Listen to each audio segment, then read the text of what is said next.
मैं कंपनी के बाहर खड़ी थी। मेरी हालात इतनी ख़राब थी कि मेरे पैरों में चप्पल टूटी हुई थी। जो कपड़े मैंने पहन रखे थी वह भी फटे हुए थे। मेरी आंखों से आंसू बह रहे थे। मैं लगातार भगवान से यही प्रार्थना करती जा रही थी कि आज मेरी साहब जी से बात हो जाए और वह मेरी परेशानी हल कर दे, वह मुझे इस कंपनी में नौकरी पर रख ले। काफ़ी देर से मैं साहब का इंतज़ार कर रही थी और फिर गार्ड ने मुझे वहाँ से भगाने की बहुत कोशिश की। वह मुझसे कह रहा था कि तुम यहाँ से चली जाओ, तुम शायद यहाँ पर साहब से भीख मांगने के लिए खड़ी हो, मगर तुम नहीं जानती कि साहब को इस बात पर बहुत गुस्सा आता है। वह मांगने वालों को ऑफिस के सामने खड़े नहीं होने देते। मगर मैं उसकी बातों को नज़रअंदाज करते हुए वहीं पर खड़ी रही। मुझे इस बात पर विश्वास था कि साहब जी वहाँ पर आएंगे, तो जब मैं उनसे अपनी मदद की अपील करूँगी तो वह कभी भी मुझे धुतकारेंगे नहीं। तभी वहाँ पर एक बड़ी सी गाड़ी आकर रुकी और मुझसे पहले ही गार्ड वहां पहुंचकर गाड़ी के दरवाज़ा खोलने लगा और मुझे गुस्से से कहने लगा कि यहाँ से निकलो वरना साहब को गुस्सा आ जाएगा। मगर मैं उसे नज़रअंदाज करते हुए साहब से कहने लगी कि मैं बहुत गरीब हूँ, कि मुझे पैसों की और काम की सख्त ज़रूरत है। आप मुझे अपनी कंपनी में काम पर रख लें, आप जैसा मुझे कहेंगे मैं वैसा करूँगी। साहब ने मुझे गौर से सर से लेकर पैरों तक देखा। उसके देखने का अंदाज ऐसा था कि मैं पूरी तरह से कांप रही थी। मगर फिर मेरी हैरत की इंतहा नहीं रही जब वह मुझसे कहने लगे कि तुम्हारी पढ़ाई कितनी है। जब मैं उन्हें बताया कि मैं 12वीं फेल हूँ तो यह सुनकर वह खामोश हो गए। फिर कहने लगे कि ठीक है, मैं इसके बावजूद भी तुम्हें यहाँ पर नौकरी पर रख रहा हूँ और तुम्हें काम भी सिखाया जाएगा, मगर मेरी एक शर्त है। उनकी पहले बात सुनकर जहाँ मैं खुशी से खिल उठी थी, वहीं पर अगली बात सुनकर मैं हैरानी से उन्हें देखने लगी। कैसे शर्त? वह कहने लगे कि तुम्हें एक बार मेरी बात माननी होगी, जो मैं तुम्हें करने को कहूँगा तुम्हें करना पड़ेगा। यह कहकर उन्होंने मुझे मेरी आधी तनख्वाह मेरे हाथ पर रखते हुए फिर मुझे कहने लगे कि इसलिए एडवांस में दी है ताकि तुम अपनी ज़रूरत को पूरा कर लो और अपना होलिया बेहतर कर लो। उनकी बात सुनकर मैं शर्मिंदा हो गई। फिर मुझे कहने लगे कि कल से तुम नौकरी पर आ जाना। मैं खुशी खुशी अपने घर आ गई। घर आकर जब मैं अपनी माँ को यह बात बताई तो उसे भी अपने कानों पर विश्वास नहीं हो रहा था। जब से बापू हम लोगों को छोड़कर गए थे तब से ही जैसे परेशानियां हम दोनों के लिए ही रह गई थी। हम दोनों बहुत ही ज़्यादा परेशान और गरीब हो गए थे। कोई हमसे हमारी ज़रूरत के मुताबिक नहीं पूछता था। जहाँ तक कि जो भी हमारे रिश्तेदार थे वह सब हमें देखकर मुंह मोड़ लेते थे जैसे हम कोई अछूत हो। मैं इन पैसों से अपने लिए 2-3 कपड़ों के जोड़े खरीदे थे, क्योंकि मैं उनके बिना अपने ऑफिस में नहीं जा सकती थी। मैं घर का भी थोड़ा सा सामान खरीद लिया था। अम्मा यह देखकर खुश हो गई थी। वह कहने लगी कि भगवान चाहा तो हमारी हालात फिर से अच्छी हो जाएगी, मगर मैं यह सोचती हूँ कि जल्दी से तुम्हारे हाथ पीले कर दूँ। कल को अगर मुझे भी कुछ हो गया तो तुम इस संसार में अकेले पड़ जाओगे, और तुम जानती हो कि दुनिया कैसी है, वह तुम्हें अकेला देखकर नोच कर खा जाएगी। मैंने माँ का हाथ पकड़ लिया, उसे तसल्ली देकर कहा कुछ भी नहीं होगा, भगवान ने चाहा तो सब कुछ ठीक हो जाएगा। तो अपनी आंखों से मेरी खुशियाँ देकर माँ मेरी बात सुनकर मुस्कुराई थी। अगले दिन से ही मैं ऑफिस में जाना शुरू कर दिया था। यह काम बहुत मुश्किल था और मेरी पढ़ाई भी बहुत ज़्यादा नहीं थी, इसलिए मुझे यह काम समझने में मुश्किल तो हो रही थी, मगर मैं पूरी लगन से यह काम सीख भी रही थी। मुझे यह काम सीखने की जिम्मेदारी साहब ने रवि सर पर डाल दी थी। रवि सर बहुत अच्छे थे और मुझे हर चीज़ बहुत अच्छे से समझाते थे, मगर एक बात मुझे समझ में नहीं आई थी। यहाँ पर काम करने वाली लड़कियाँ मुझे देखकर अजीब अंदाज में हंसती थी और कई बार वह मुझे देखते हुए एक दूसरे को अजीब से उल्टे सीधे इशारे भी करती और मुझसे सवाल भी पूछते थे। जब मैं साहब के कमरे से वापस आती तो वह मुझे हंसते हुए कहते हैं कि तुम्हें तो यहाँ पर आए हुए काफ़ी दिन हो गए हैं। अजीब बात है कि अब तक तुम्हें साहब कहीं भी लेकर नहीं गए। उनकी बात सुनकर मुझे बहुत अजीब लगता था। भला साहब मुझे कहीं क्यों लेकर जाना था? मुझे इन लड़कियों की सोच पर अफसोस होता था।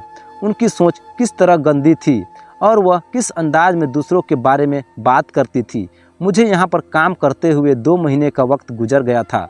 इन 2 महीनों में ना तो साहब ने नज़र उठाकर मेरी तरफ देखा था और न ही कभी कोई ऐसी वैसी बात कही थी जिसके बिना मैं उनके बारे में कुछ गलत सोचती। मैं समझता कि साहब बहुत अच्छे थे। उन्होंने मजबूरी की हालात में मेरी मदद की थी और मुझे नौकरी पर रख लिया था, मगर यह लड़कियों की बातें मुझे परेशानी और दुख में फंसा दिया करती थी। मेरी माँ के दिल में भी 100 तरह के सवाल से थे। आखिर उस बंदे ने मुझे ऐसी मामूली सी लड़की को नौकरी पर क्यों रखा था, जबकि वहाँ पर तो मुझसे ज़्यादा पढ़ी लिखी और काबिल लड़कियाँ मौजूद। अब उनके दिल से भी तमाम हादसा घर हो गए थे। मैं ऑफिस में काम कर रही थी। आज साहब ऑफिस में नहीं आए थे। उनकी सेक्रेटरी का कहना था कि वह आज किसी ज़रूरी काम की वजह से ऑफिस में नहीं आएंगे और बाकी स्टाफ भी शाम के वक्त चला गया था। मैं भी घर जाने ही वाली थी जब मुझे साहब के नंबर से कॉल आई। वह मुझे कहने लगे कि तुम फ़ौरन से घर आ जाओ, मेरी पत्नी की तबीयत सही नहीं है और आज मुझे तुम्हारी बहुत ज़रूरत है। तुम्हें याद है ना, मैं तुम्हें कहा था कि जिस दिन मुझे तुम्हारी ज़रूरत पड़ेगी उस दिन तुम्हें मेरी बात माननी पड़ेगी। यह सुनकर मैं साहब से कहा कि मैं अभी आपके घर आ जाती हूँ और फिर मैंने माँ को फ़ोन करके बता दिया कि आज मैं काम की वजह से साहब के घर जा रही हूँ, मैं जल्द ही वापस आ जाऊँगी। फिर मैं जब साहब जी के घर गई, साहब जी हाल में ही टहल रहे थे। मुझे देखकर वह बेताबी से मेरी तरफ दौड़ पड़े। फिर मुझे कहने लगे कि तुम्हें मैंने एक बार कहा था कि तुम मेरी मदद करोगी और तुमने भी इस बात की हामी भर ली थी। मैंने हाँ में सर हिलाकर उन्हें इस बात का जवाब दिया कि मुझे अभी भी वह बात याद है और मैं आपकी बात मानने के लिए तैयार हूँ। तब वह अजीब से अंदाज में मुस्कुरा दिए और फिर कहने लगे कि मेरे साथ मेरे कमरे में चलो। उनकी यह बात सुनकर मैं घबरा गई थी। सभी लड़कियां की बातें मेरे कानों में बज गई थी। जो उन्होंने साहब के बारे में मुझसे कहा था कि वह मुझे अभी तक कहीं भी लेकर क्यों नहीं गए, इसका मतलब यह था कि साहब की अपने ऑफिस में काम करने वाली लड़कियों पर बुरी नज़र थी। जब भी तो उन लड़कियों ने मुझे यह बात कही थी, मैंने साहब जी को कहा कि मैं ऐसा लड़की नहीं हूँ, मैं मजबूरी की वजह से यह नौकरी कर रही हूँ, मगर आप मेरी इज्जत नहीं खरीद सकते। मेरा इतना कहना ही था कि उनके चेहरे पर गुस्सा छा गया। वह कहने लगे कि मैं तुमसे वैसा कुछ भी नहीं चाह रहा, मुझे तुमसे कुछ और बात करनी है। अब उनका गुस्सा देखकर मुझे भी अपनी सोच पर शर्मिंदगी महसूस हुई। मैंने उनसे माफ़ी मांगी और उनके साथ उनके कमरे में आ गई, मगर अंदर का मंजर देखकर मेरे पैरों के नीचे से ज़मीन निकल गई थी, क्योंकि मैं यह सोचकर यहाँ पर थी कि साहब की पत्नी बीमार थी और साहब ने अपनी पत्नी की देखभाल के लिए मुझे यहाँ बुलाया था। मगर आगे का जो मंजर था उसने तो मुझे हैरान कर दिया था। मैं हैरत भरी नज़रों से साहब की तरफ देख रहा था। यह सब क्या है, यह कैसे हो गया? साहब कहने लगे कि बस यह सब कुछ अचानक से हो गया और मुझे कुछ समझ नहीं आया कि मैं यह कैसे कर दिया। वह दोनों हाथों से हाथ थाम कर रह गए थे, मगर मेरी हालत ऐसी थी कि मैं यह सब देखकर पागल होने को आ गई थी। मैंने साहब को कहा कि आपको उन्हें अस्पताल लेकर जाना चाहिए था, डॉक्टर को दिखाना चाहिए था। वह खामोशी से मेरे चेहरे की तरफ देखते रहे, फिर कहने लगे कि यह मर चुकी है, अब इसे कहीं भी लेकर जाने का कोई फायदा नहीं है, कोई डॉक्टर इसे नहीं बचा सकता। मुझे यह बात सुनकर बहुत दुख हुआ था। मैंने उनसे कहा कि मुझे बताएं आखिर यह सब कैसे हुआ और क्यों हुआ। उन्होंने गहरी सांस ली, फिर कहने लगे कि दरअसल मैं लड़की को पसंद करता हूँ और मैं शादी भी उसी लड़की के साथ करना चाहता था, मगर मजबूरी के बिना पर मेरी शादी सलोनी के साथ हो गई। मगर शादी करने के बावजूद भी मैं उस लड़की को भूल नहीं पाया था और फिर अपनी पत्नी से चुप कर मैंने उसके साथ भी ताल्लुक़ रखा हुआ था और अक्सर उससे मिलता भी रहता था। अब मेरी पत्नी का मुझ पर शक रहने लगा था। न जाने कैसे उसे मुझ पर शक हुआ था, या किसी जासूस की शर्त थी या फिर वह खुद ही मुझ पर नज़र रखने लगी थी। आज सुबह उसने मुझे बताया कि वह कुछ दिनों के लिए मुंबई जा रही है और वह एक हफ्ता मुझसे उसके बिना ही रहना पड़ेगा। मैंने उसके सामने अपनी उदासी का इजहार किया था, मगर दिल ही दिल में यह सोचकर खुश था कि मैं पूजा के साथ दिल खोलकर मुलाकात कर सकता था। अब मुझे किसी का कोई खतरा भी नहीं था। जबकि मैंने पूजा को घर में बुला लिया और उसके थोड़ी ही देर बाद मेरी पत्नी भी घर वापस आ गई। उसने मुझे पूजा के साथ रंगे हाथों पकड़ लिया था और फिर वह मुझ पर चिल्लाने लगी, मेरे साथ बदसलूकी करने लगी। गुस्से की हालत में न जाने कैसे मेरे हाथ में वह खंजर आ गया, जो कि मैं बगैर सोचे समझे उसके सीने में उतार दिया और वह अपनी ज़िंदगी से हाथ धो बैठी। अब मैं सख्त परेशान हूँ कि मैं क्या करूँ। ऐसे में मुझे तुम्हारा ख्याल आया और तुम्हारी बात भी मुझे याद आ गई, इसलिए अब तुम्हें मेरा एक काम करना होगा। उनकी बात को मैं तसल्ली से सुन रही थी। उनकी यह बात सुनकर मैं चौंक उठी, फिर उनसे कहने लगी कि मुझे क्या करना होगा। वह गहरी सांस लेकर कहने लगे कि तुम्हें मेरी पत्नी के कत्ल को अपने सर पर लेना होगा। तुम्हें सबको यह कहना होगा कि यह कत्ल तूने किया है। तुम यहाँ पर चोरी की इरादे से आई थी और मेरी पत्नी ने तुम्हें देख लिया और तुमने अपने बचाव के लिए उसे मार दिया। साहब की बात सुनकर मैं शौक हो गई। उन्हें कहने लगी कि नहीं, ऐसा नहीं हो सकता। मैं यह कत्ल अपने नाम कैसे ले सकती हूँ? मुझे सज़ा हो जाएगी और मेरे माँ को यह सब पता चलेगा तो वह जीते जी ही मर जाएगी। साहब जी कहने लगे, ऐसा कुछ भी नहीं होगा, मैं तुम्हें बचा लूँगा। मैं तुम्हारी जमानत करवा लूँगा और पुलिस को कह दूँगा कि मैं तुम्हें अपनी पत्नी के कत्ल के लिए माफ़ किया। लेकिन अगर मुझे जेल होगी तो मुझे कोई शख्स भी नहीं बचा सकता। मेरा पैसा भी मेरे किसी काम नहीं आएगा और तुम फिक्र मत करो, यह मेरा तुमसे वादा है। मेरे पास बहुत पैसा है और मेरी यह बात कहना है कि मैं तुम्हें पत्नी का कत्ल माफ़ किया और थोड़े से पैसे खर्च करने से तुम जेल से बाहर आ सकती हो। मैं तुम्हारी प्रमोशन भी कर दूंगा, तुम्हारी सैलरी भी बढ़ा दूंगा और तुम्हें अच्छे इलाके में घर भी ले दूंगा और इसके अलावा जो तुमको होगा मैं तुम्हें करके दूंगा। मैं दोनों हाथों से सर थाम के रह गई थी। कुछ समझ नहीं आ रहा था मैं क्या करूं। मेरी छाती बार बार मुझे यह एहसास दिला रही थी कि यह गलत है। मुझे यह सब अपने सर पर नहीं लेना चाहिए, मैं इस तरह से फंस जाऊंगी। दूसरी तरफ साहब जी भी मुझे सवालिया नज़रों से देख रहे थे और जब मैं सोचने समझने के बाद इनकार किया तो उन्हें गुस्सा आ गया। वह कहने लगे कि अगर तुम खुद नहीं मानोगी तो मैं तुमसे ज़बरदस्ती भी यह बात मनवा सकता हूँ। मैं तुम पर चोरी का इल्ज़ाम लगा सकता हूँ, तुम्हारे घर में पैसे रखवा कर तुम्हें फंसा सकता हूँ और अपनी पत्नी की लाश को गायब करना मेरे लिए बिल्कुल भी मुश्किल काम नहीं है। मेरे पास और कोई रास्ता नहीं था कि मैं उसकी बात मान लूँ। यूँ भी तो मुझे अपनी तो परवाह नहीं थी, मगर जब उसने मेरी माँ के बारे में धमकी दी, यह बात बर्दाश्त नहीं कर पाई थी। अपनी माँ के लिए मैं अपनी जान भी दे सकती थी। अगर मेरी माँ को मेरी वजह से तकलीफ़ पहुँचती तो मैं यह कभी बर्दाश्त नहीं कर सकती थी।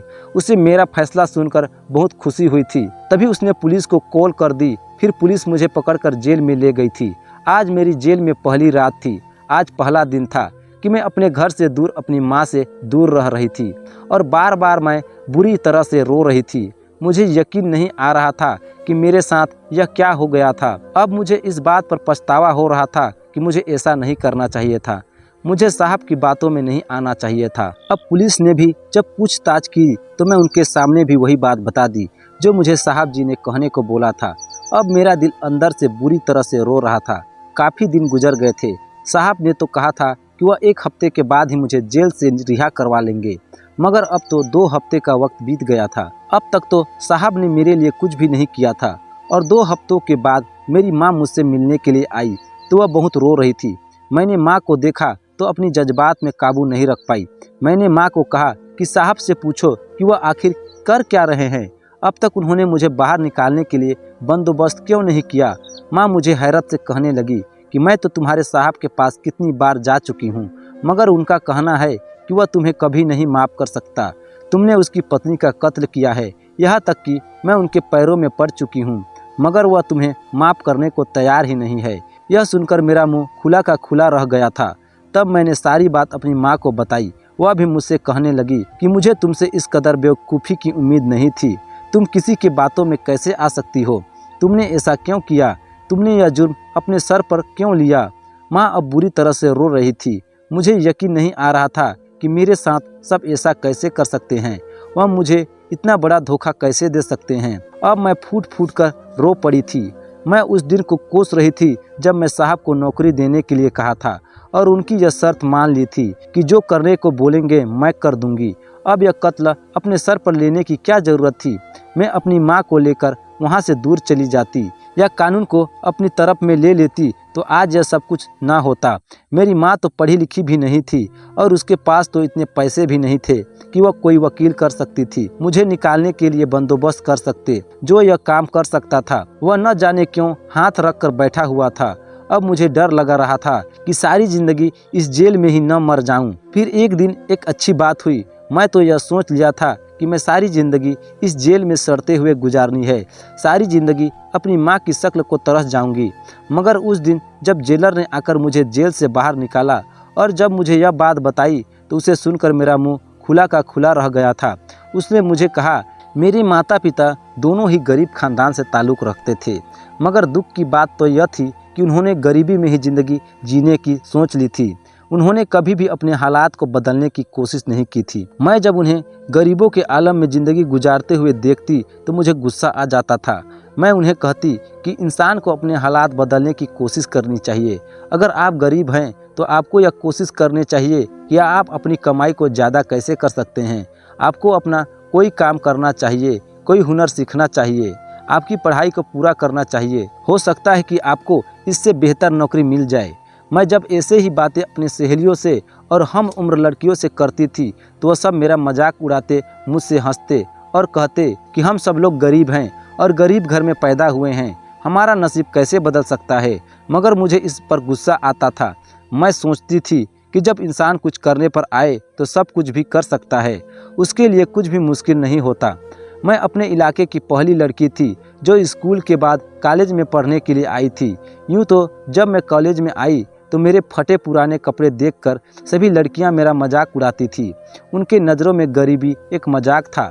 जो चीज़ उन्होंने ज़िंदगी में नहीं देखी थी वह उसकी बदकिस्मती से अपनी तकलीफ़ से वाकिफ़ कैसे हो सकती थी। मुझे उनका रवैया बहुत ही ज़्यादा दुखी करता था। मगर मैं यहाँ पढ़ने आई थी, कुछ बनने आई थी, और ऐसे में अगर मैं छोटी छोटी बातों को अपने मन के साथ लगा लेती तो मैं कभी भी कामयाब नहीं हो सकती थी। मैं पढ़ाई में बहुत अच्छी थी और सब लड़कियों से ज़्यादा मेरे ही नंबर आते थे। अब लड़कियों का मेरे साथ व्यवहार बदलने लगा था। वह मेरे साथ अच्छे से पेश आने लगी थी और यह मेरी पहली कामयाबी थी।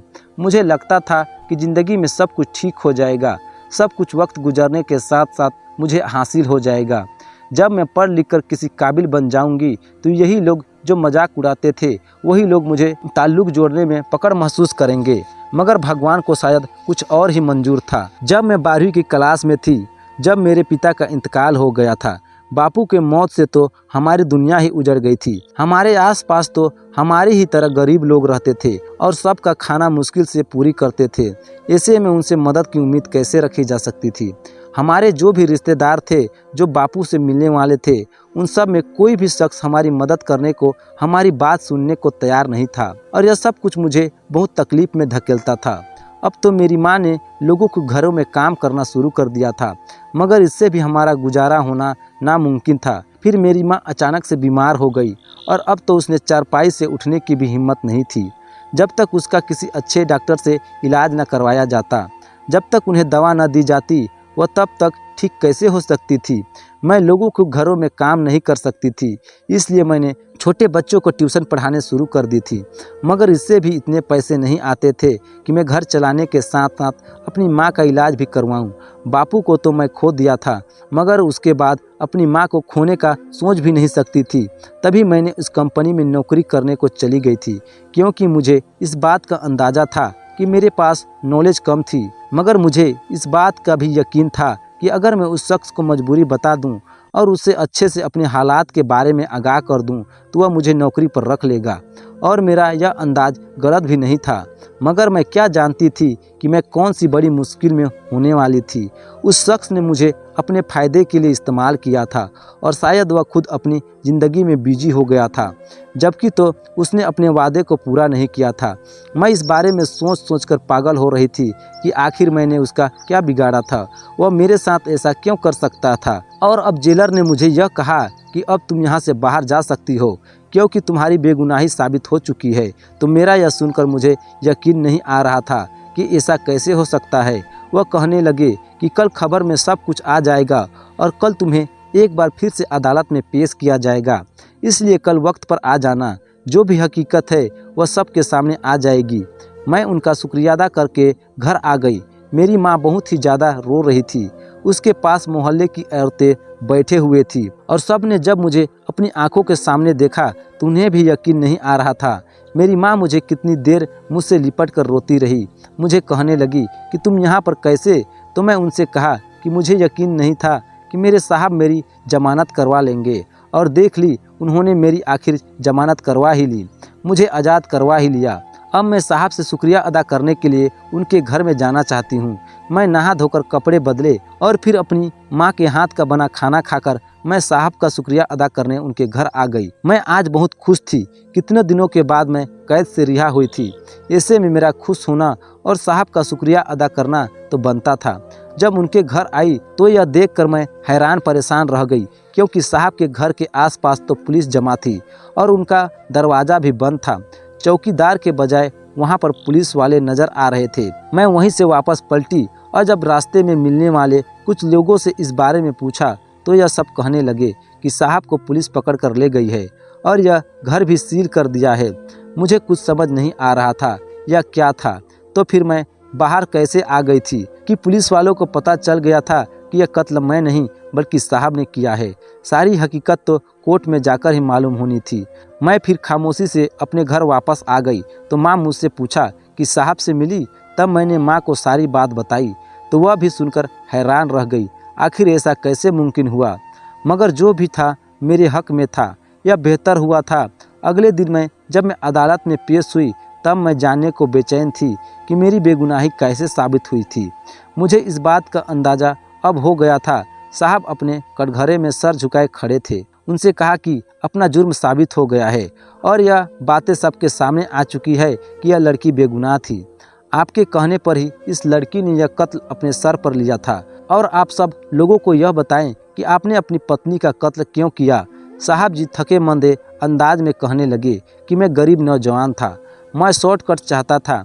मैं अपना ज़िंदगी बदलना चाहता था क्योंकि मुझे कुर्बानी से और गरीबों से सख्त नफरत थी। फिर मैंने एक अमीर लड़की को अपने मोहब्बत के जाल में फंसा लिया। उसे इस कदर अपनी मोहब्बत का यकीन दिलाया कि वो मेरे अलावा किसी और के बारे में सोच भी नहीं सकती थी। और फिर उस लड़की ने अपने बाप की मर्जी के खिलाफ जाकर मुझसे शादी कर ली थी। उसके बाप ने मुझे पहले ही नज़र में पहचान लिया था कि मैं धोखेबाज हूँ। मैं कभी भी उसकी बेटी को खुश नहीं रख पाऊँगा। न जाने कैसे वह शख्स मुझे पहली नज़र में पहचान गया था। मगर मेरी पत्नी ने उसकी किसी बात पर भी यकीन नहीं किया और मुझसे शादी करके अपने बाप से अलग हो गई। कुछ अरसे के बाद उसका बाप जिंदगी की बाजी हार गया तो अब सब कुछ मेरी पत्नी का नाम हो गया था। यह सब पैसा जायदाद सब कुछ हम दोनों के पास थी। मुझे उनसे कभी किसी मामले में रोक टोक नहीं की थी। जो दिल करता जहाँ चाहता वहाँ चला जाता था। उसने कभी मुझसे कोई सवाल नहीं किया था और न ही कभी उसने मुझ पर किसी मामले में शक किया था। मगर मेरे लिए यह सब कुछ सही नहीं था। मैं चाहता था यह सब कुछ मुझे हासिल हो जाए।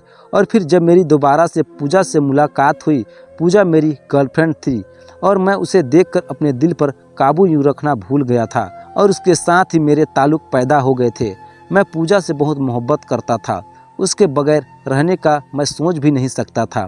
पूजा भी जानती थी कि यह शादी मैंने महज अपनी मजबूरी की वजह से की थी और अब जब मैं उस पर भी पैसा बहाने लगा तो उसने भी मुझसे मोहब्बत का इजहार कर लिया था।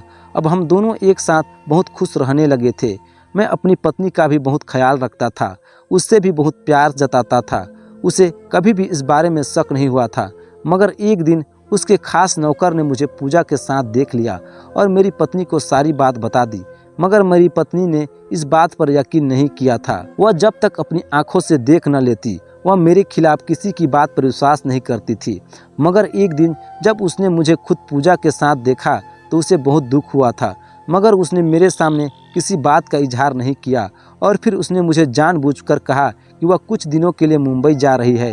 यह बात उसने ऐसे ही कहा था, बल्कि यह जानने के लिए कि मैं उसकी गैर मौजूदगी में क्या करता हूँ, क्या मैं पूजा से मिलता हूँ। वह जब चली गई तो मैंने सोचा कि आज पूजा को घर ही लेकर आता हूँ। उससे मिलने को दिल कर रहा था। मगर जब मैं पूजा को घर लेकर आया तो ऊपर से मेरी पत्नी भी आ गई। उसने हम दोनों को बहुत गलत हालत में देख लिया था और यह देखकर मैं बुरी तरह से खौफसदा हो गया था। मैं जान गया था कि अब वह मुझे छोड़ देगी। मेरे हाथ से यह सारी जायदाद दौलत सब कुछ निकल जाएगा। तभी मैंने उसका कत्ल कर दिया और यूं उसकी सारी दौलत मेरे हिस्से में आ गई। मैं नहीं जानता था कि कमरे में मेरी पत्नी ने सीसीटीवी कैमरे लगा रखे थे जिनके बारे में उनके वकील को पता था और मैं इस सब से बेखबर था। दरअसल जब से मेरी पत्नी को पूजा पर शक हुआ था तब से उसने बेडरूम में यह कैमरा लगा लिया था ताकि अगर मेरी उसकी गैर मौजूदगी में पूजा को यहाँ लेकर आऊं तो उसे यह बात पता चल सके। मगर मैं चूंकि इस सब से बेखबर था इसलिए मेरी अपनी पत्नी को कत्ल करने से लेकर रूपा को यह कत्ल अपने सर पर लेने तक की पूरी रिकॉर्डिंग उसमें मौजूद थे। उन दिनों उसके वकील दूसरे शहर में गए हुए थे और वह इससे बेखबर थे क्योंकि जिस जगह पर वह थे वहाँ पर सिग्नल नहीं आते थे। वापस आकर उसने मेरी पत्नी के कत्ल के बारे में पता चला तो उन्होंने तमाम सीसीटीवी कैमरे में पुलिस को कहकर रिकॉर्ड चेक करवाया और सारा सच सामने आ गया कि कत्ल दरअसल मैंने किया था और रूपा को मैंने यह कत्ल अपने सर लेने को कहा था। अब सारी बात मुझे समझ आ गई थी कि मैं क्यों जेल में रिहा हुई थी और मैं इस बात पर शुक्र मना रही थी, वरना अगर वहाँ पर वह कैमरे मौजूद नहीं होते तो मैं अब तक इस जेल में ही होती। मुझे इतना अंदाज हो गया था कि साहब जी ने कभी भी मुझे जेल से बाहर निकलवाना नहीं था, क्योंकि वह पूजा के साथ आज़ादी से ज़िंदगी को जीना चाहते थे। अब जब उनकी पत्नी रास्ते से हट गई थी और सारी दौलत भी उनके हाथ आ गई थी, ऐसे में वह अपने मनपसंद औरत से विवाह करके उसके साथ मनपसंद ज़िंदगी गुजार सकते थे और उन्हें मुझे भी जेल से बाहर निकालवाने की कोई ज़रूरत नहीं थी।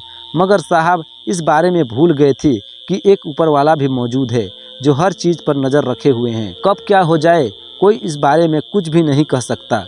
वह घर और वह जायदाद फिर यतीम खानों को दे दी गई थी, क्योंकि साहब जी की पत्नी का कोई भी रिश्तेदार इस दुनिया में मौजूद नहीं था। उसके बाद मैंने एक होटल में वेट्रेस की नौकरी कर ली थी और उसके साथ साथ ही मैंने अपने पढ़ाई का सिलसिला भी जारी रखा था। मैं मेहनती शुरू से ही थी, मेहनत से जान छुड़ाने वालों में से नहीं थी। अब मैं कुछ अरसे के बाद होटल के सारे काम को समझ लिया था, साथ ही थोड़ी बहुत रकम भी बचाने लगी थी। अब तो मुझे डिग्री भी मिल गई थी, मगर मैं कहीं पर नौकरी करने के बजाय सोचा था कि मैं कोई अपना छोटा मोटा दुकान खोलूँगी, अपना कोई कारोबार शुरू कर लूँगी और भगवान ने चाहा तो वह मुझे उसी से बहुत कुछ दे देगा। और ऐसा ही हुआ कि मैं कुछ पैसे उधार लिए थे और कुछ मेरे पास अपनी सेविंग थी। उन सबको मिलाकर मैं भगवान का नाम लेकर एक छोटा सा दुकान खोल लिया था। शुरू में तो मेरा यह काम अच्छे से नहीं चला था, मैं भी मायूस हो गई थी। मेरी माँ भी मुझे बात बात पर कहती थी कि मैं यह फैसला करके गलत किया।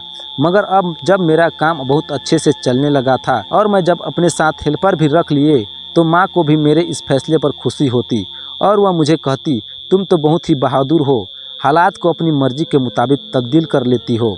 और मैं माँ की बात सुनकर हंस पड़ती थी। उसे कहने लगी कि यह सब आपका और पापा का कमाल है, जिन्होंने मुझे यह सब सिखाया है। मेरा काम अब बहुत अच्छा चल रहा था और मैं बहुत आगे निकल चुकी थी। जो मेरे साहब ने मेरे साथ किया उसको याद जब करती हूँ तो मेरी रूह कांप जाती है। पर वह एक कल था जो बीत गया।